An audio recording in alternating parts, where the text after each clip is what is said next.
Hey everybody, how's everyone doing tonight? Good? Yeah, there you go. See, you're over here having them, man. Come on, guys. No.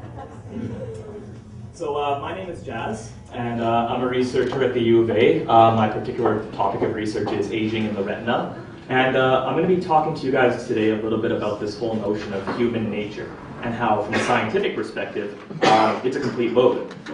And here's why. In biology, there's a very famous equation, and this equation is as follows. Genotype plus environment equals phenotype.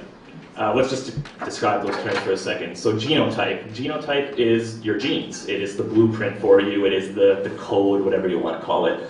It's basically what determines how you're going to turn out, or that's the popular thought on the topic anyways.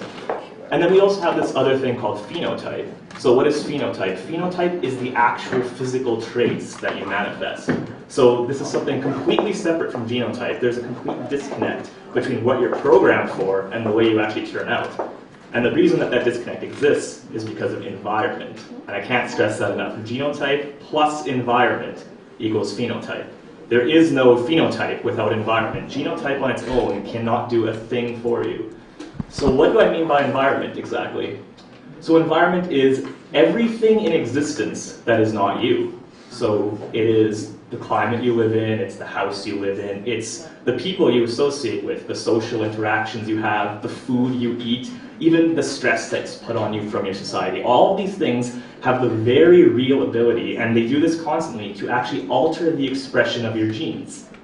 So what this means is that at a very basic, fundamental level, the environment has the ability to completely change who you are, regardless of what your genes say you're supposed to be. Now, some people might say, well, am I just absolving everyone of their own choices in saying this? Well, if everything is environment, then what about the choices we make? Like, aren't those important? And of course they are, because the choices we make help determine our environment. But there's a problem. These choices are ultimately a product of and limited by that same environment. So here's an example. Let's say you have a man who lives in a starving village, and he has two choices basically. His choices are either starve to death or head to the village down the road and steal their stuff. What do we think he's going to do? To put it very simply, if we want to create a world free of violence and greed, first we need to create an environment in which violence and greed are not advantageous traits to possess. It's very simple. So here's another example. Let's consider a man. Just pretend there's a hypothetical man standing here right next to me. Now this is not a very nice man. This man is greedy. He's very selfish. He would have no second thoughts about taking advantage of others or even hurting others to get what he wants.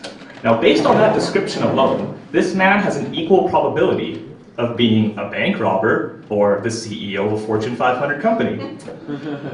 And can we really blame the CEO? After all, isn't he just doing his job? Isn't he just exhibiting the traits that allow him to be successful in his position? And that's the problem. The CEO is not the issue. It's the position. It's the environment of being a CEO. That's the problem. So essentially what we've done is we've created this completely paradoxical society where the qualities that we describe as virtuous, we tell people to have, are completely at odds with the qualities that our society actually rewards. Thank you for the applause on that. So let's think about this logically for a second. What are the qualities that are rewarded? Well, that which generates profit, because profit is the only real reward that our society offers. It is the means to which all other things are obtained. So what is rewarded by profit? Self-interest, competition, greed. These things are rewarded. Altruism, however, is a terrible way to make money. And that's the problem.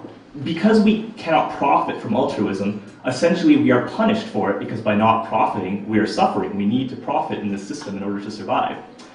And it is a basic principle of operant conditioning that those behaviors which are rewarded will develop optimally, and those behaviors which are punished will tend to regress or not develop at all. So my question then is, how can we expect people to act decently when we reward them for doing the opposite? Now there's another kind of issue that comes up with this every once in a while, and it's this whole idea of, well, what about animals? I mean, animals live free and uninhibited in the wild, and animals are all competitive and greedy and selfish, so isn't that just a reflection of how we are if we were to live uninhibited in the wild?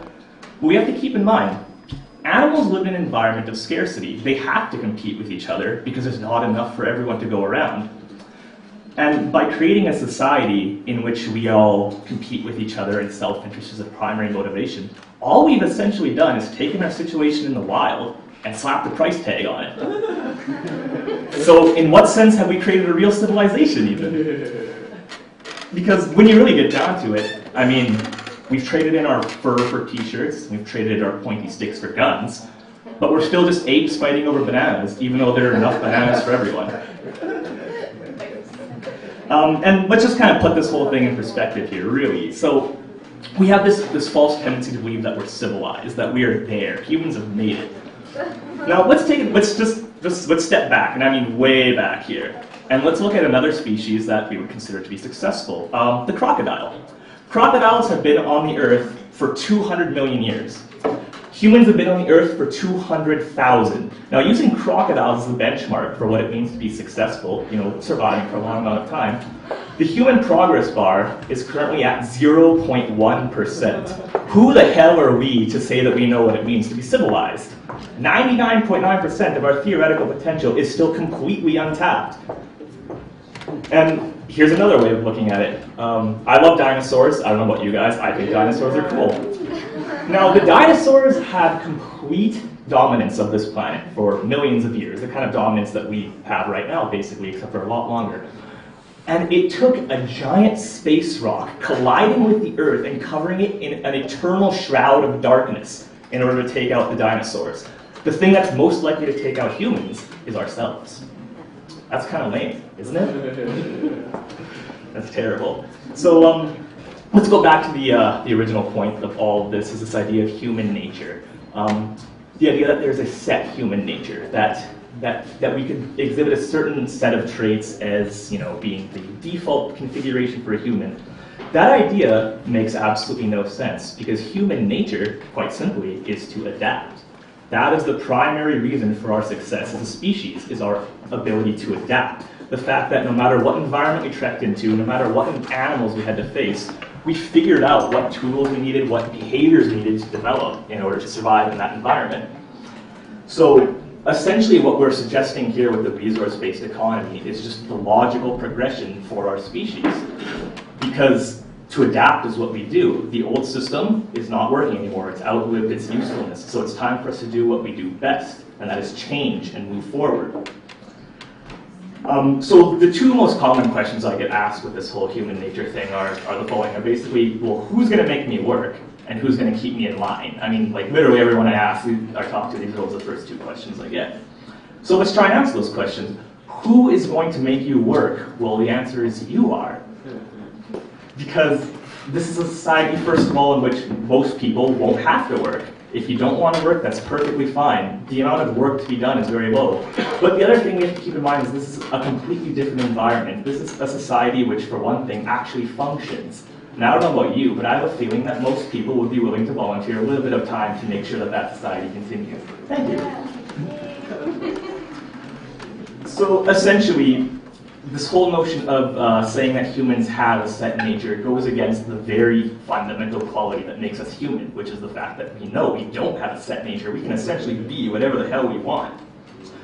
To put it quite simply, if you remove the reasons for us to act like apes, people will tend to stop doing so on their own. So I'm just going to cap this off with two final questions that I just want you guys to kind of hold in your minds both tonight and forevermore. It's not what's best for the plants and animals, it's not what's best for the oceans, and it's not what's best for you and me. My question is this: what is best for the human species? And is it possible that the answer to all those questions is the same? Thank you.